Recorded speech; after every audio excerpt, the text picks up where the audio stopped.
Sindh house پر حملہ، قادر مندوخیل مقدمے کے اندراج کے لیے عدالت پہنچ گئے۔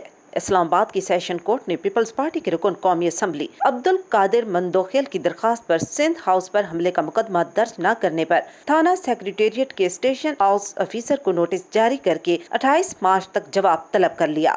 اسلام آباد کے ایڈیشنل سیشن جج فروخ فرید بلوچ نے پیپلز پارٹی کے رکن قومی اسمبلی قادر خان مندوخیل کی مقدمہ اندراج کی درخواست پر سماعت کی۔ درخواست گزار کی جانب سے راجہ نذیر ایڈوکیٹ عدالت میں پیش ہوئے اور موقف اختیار کیا کہ ملزمان نے سندھ ہاؤس پر حملے کا سنگین جرم کیا، قانون ہاتھ میں لیا۔